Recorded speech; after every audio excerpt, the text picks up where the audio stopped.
நீங்க என்னைக்காவது ஏன் நம்ம ஏர்ன் பண்ற salary இவ்வளோ கம்மியா இருக்கு அப்படின்னு சொல்லிட்டு யோசிச்சு பார்த்திருக்கீங்களா? ஒரு சின்ன எக்ஸாம்பிளுக்கு சொல்றேன். 10 years of experience ஒரு ஐடி கம்பெனில ஒர்க் பண்ற ஒரு ப்ரொஃபஷனல், சேம் அதே கம்பெனில அதே ஃபீல்ட்ல அதே ஜாப் ரோல்ல இருக்கிற இன்னொரு பர்சன், இவங்க ரெண்டு பேர்ல ஒருத்தர் 25 lakhs earn பண்றாரு 10 years எக்ஸ்பீரியன்ஸோட.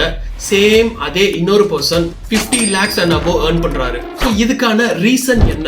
எக்ஸ்பீரியன்ஸ் அதே தான், சேம் இண்டஸ்ட்ரி சேம் ஃபீல்ட் அதே ஜாப் ரோல் தான். பட் இந்த சேலரி டிஃபரன்ஸ் எதனால? நமக்கு மட்டும் ஏன் சேலரி கம்மி? ஸோ இதை பத்தி தான் நான் டீட்டெயிலாக சொல்ல போறேன். வீடியோவை கடைசி வரைக்கும் ஸ்கிப் பண்ணாம பாருங்க.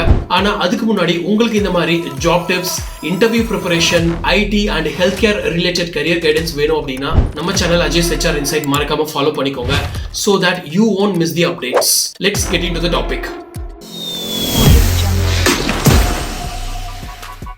இதுல ஃபர்ஸ்ட் ரீசன் பாத்தீங்க அப்படின்னா கம்பெனியோட பட்ஜெட் அண்ட் பேண்ட்.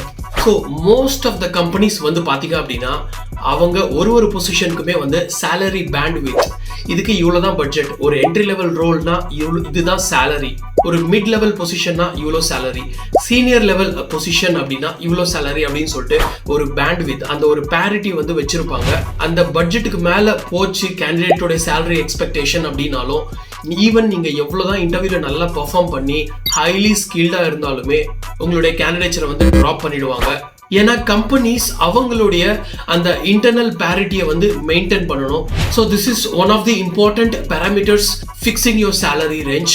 அடுத்த ரீசன் பார்த்தீங்க அப்படின்னா type of company, product based கம்பெனியா ஆர் சர்வீஸ் பேஸ்ட் கம்பெனியா, எதில் நீங்கள் ஒர்க் பண்ணிட்டு இருக்கீங்க அப்படின்றத பேஸ் பண்ணியும் உங்களுடைய சேலரி டிசைட் ஆகும். ஏன்னா ஆவரேஜாகவே service based company, product based company இது ரெண்டுத்தையுமே கம்பேர் பண்ணும்போது ப்ரொவைட் பண்ணுற சேலரி ப்ராடக்ட் பேஸ்ட் கம்பெனியில் அதிகமாக இருக்கும். ஏன்னா அதுக்கான ரீசன் அவங்களுடைய பிசினஸ் மாடல். இப்போ ப்ராடக்ட் பேஸ்ட் கம்பெனி அப்படின்னும் போது அவங்களுடைய ப்ராடக்ட்க்கு வர ரெவென்யூ எல்லாமே ஒன் டைம் பேமெண்ட்ல பல்கா வரும்.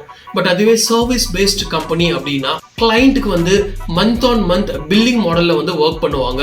ஸோ கம்பெனிக்கு வர்ற ரெவென்யூ பாத்தீங்க அப்படின்னா மினிமலா தான் இருக்கும், மந்த் ஆன் மந்த் கிடைக்கும். இதை பத்தி ஆல்ரெடி ஒரு டீடைல்டு வீடியோ போட்டிருக்கேன். Product based company versus service based company எது பெஸ்ட், அதோடைய பிசினஸ் மாடல் என்ன, ஏன் ப்ராடக்ட் பேஸ்ட் கம்பெனில சேலரி அதிகமா இருக்கு, சர்வீஸ் பேஸ்ட் கம்பெனில கம்மியா இருக்கு, அவங்களுடைய இன்டர்வியூ ப்ராசஸ் என்ன அப்படின்னு சொல்லிட்டு மேல இருக்கிற வீடியோவை செக் பண்ணி பாருங்க. அடுத்தது நீங்க ஒர்க் பண்ற லொகேஷன் கூட உங்களுடைய சேலரியை ஃபிக்ஸ் பண்ணும். ஒரு சின்ன கம்பேரிசனுக்கு எக்ஸாம்பிள் சொல்றேன். இப்போ நீங்க சென்னை சிட்டில ஒரு 3.5 lakhs 4 lakhsக்கு ஒரு என்ட்ரி லெவல் ஜாப்ல ஒர்க் பண்றீங்க அப்படின்னு வச்சுக்கிட்டோம்னா, அதே சேம் ஜாப் ரோல் நீங்க பெங்களூர் சிட்டில ஒர்க் பண்ணும்போது உங்களுடைய சேலரி ரேஞ்ச் பாத்தீங்க அப்படின்னா 3.5-4 lakhs இங்க சென்னை அப்படின்னா, இதுவே பெங்களூர்ல 6.5ல இருந்து 7 lakhs வரைக்கும் இருக்கும். ஏன்னா பெங்களூர் பாத்தீங்க அப்படின்னா ஒரு மேஜர், இது ஒரு டெக் ஹப் அப்படின்னு சொல்லலாம். ஃப்ரெஷரா என்ட்ரி லெவல் ஜாப்ல என்டர் ஆகிற பீப்புளுக்கு ரொம்பவே ஆப்டான ஒரு சிட்டி. நிறைய ப்ராடக்ட் பேஸ்ட் கம்பெனிஸ் இருக்கு. அந்த கம்பெனிஸோட கிளைண்ட்ஸ் எல்லாம் பாத்தீங்க அப்படின்னா குளோபல் கிளைண்ட்ஸா இருப்பாங்க. காஸ்ட் ஆஃப் லிவிங்குமே அதிகமா இருக்கும். ஸோ இந்த மாதிரி வேரியஸ் பேராமீட்டர்ஸ்னால நீங்க சேம் அதே ரோல்ல பெங்களூர்ல நீங்க பண்ணும்போது உங்களுடைய சேலரி அதிகமா இருக்கும். இந்த மாதிரி வேரியஸ் பேராமீட்டர்ஸ் உங்களுடைய சேலரி கம்மியாகவும் அதிகமாகவும் இருக்கிறதுக்கு ரீசனா இருக்கு. அடுத்தது நெகோசியேஷன் பவர். உங்களுடைய இன்டர்வியூல நீங்க அப்ளை பண்ற அந்த ஜாப் ரோல்கான சேலரி ரேஞ்ச் என்ன, minimum, median, maximum salary range என்ன அப்படின்னு சொல்லிட்டு நீங்க மார்க்கெட் ரிசர்ச் கண்டிப்பா பண்ணணும். அப்பதான் உங்களால சேலரி நெகோஷியேட் பண்ண முடியும். இல்ல உங்களுக்காக நீங்க சேலரி நெகோஷியேட் பண்ணல அப்படின்னா கண்டிப்பா வேற யாருமே பண்ண மாட்டாங்க. இன்ஃபேக்ட் கம்பெனிஸ் பாத்தீங்க அப்படின்னா அவங்களுடைய காஸ்ட் எப்படி ரெடியூஸ் பண்றது தான் பார்ப்பாங்களே தவிர, நீங்க இவ்வளவு கேட்குறீங்க, இதுக்கு மேல எங்களுக்கு பட்ஜெட் இருக்கு, நாங்க உங்களுக்கு மேக்ஸிமம் சேலரி ஆஃபர் பண்றோம் அப்படின்னு சொல்லிட்டு எந்த ஒரு கம்பெனியுமே உங்களுக்கு சேலரி ப்ரொவைட் பண்ண மாட்டாங்க.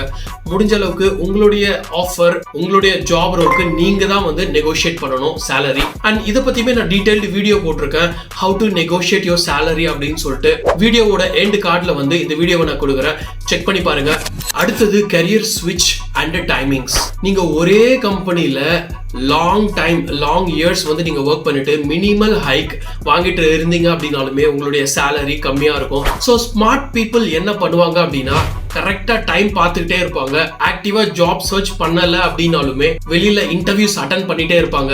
என்ன எக்ஸ்பெக்ட் பண்றாங்க அப்படின்றத அண்டர்ஸ்டாண்ட் பண்ணிக்கிட்டு அதுக்கேற்ற மாதிரி ப்ரிப்பேர் பண்ணிட்டே இருப்பாங்க. கரெக்டான டைம், நல்ல ஜாப் ரோல், நல்ல சேலரி கிடைச்சது அப்படின்னா கரெக்டா டைம் பார்த்து ஸ்விட்ச் பண்ணிடுவாங்க.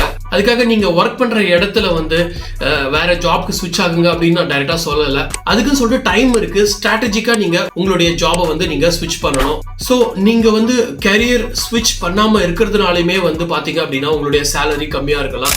இந்த மாதிரி வேரியஸ் ரீசன்ஸ் இருக்கு. நான் ஃபர்ஸ்ட்ல இருந்து சொன்ன மாதிரி கம்பெனியோடைய பட்ஜெட், பேண்ட்வித், நீங்க ஒர்க் பண்ற ஜாப் லொகேஷன், உங்ககிட்ட ஸ்ட்ராங்கான நெகோசியேஷன் ஸ்கில்ஸ் இல்லைனாலும், டைமுக்கு கரியர் ஸ்விட்ச் பண்ணல அப்படின்னாலும் உங்களுடைய சேலரி கம்மியா இருக்கும். அண்ட் இதை தாண்டி இன்னும் நிறைய ரீசன்ஸ் இருக்கு. லெட்ஸ் சே நீங்க வந்து எப்படி பெர்ஃபார்ம் பண்றீங்க உங்களுடைய ஜாப் ரோல்ல, உங்களுடைய லீடர்ஷிப் குவாலிட்டிஸ், எந்த அளவுக்கு வந்து உங்களால ப்ராப்ளம் வந்து சால்வ் பண்ண முடியும், மினிமம் ப்ராப்ளம் ஹேண்டில் பண்ணுவீங்க அப்படின்னா உங்களுக்கு லெஸ் சேலரி, அதிகமா உங்களால ப்ராப்ளம் சால்வ் பண்ண முடியும் அப்படின்னா அதிகமான சேலரி. ஸோ லாஜிக் இதுதான். இதுல எந்த ரீசன்ல எதுல நீங்க ஸ்ட்ரக் ஆயிருக்கீங்க அப்படின்றத ஐடென்டிஃபை பண்ணி அதை ரெக்டிஃபை பண்ணீங்க அப்படின்னாவே வித்தின் ஃபியூ இயர்ஸ்லேயே வந்து உங்களுடைய சேலரி வந்து உங்களால இன்க்ரீஸ் பண்ண முடியும். நான் ஃபர்ஸ்ட் சொன்ன இந்த 2 videos, difference between product vs service based company, salary negotiate எப்படி பண்றது அப்படின்னு சொல்லிட்டு இந்த 2 வீடியோமே நான் வீடியோ எண்ட்ல கார்ட் செக்ஷன்ல கொடுத்துருக்கேன். செக் பண்ணி பாருங்க.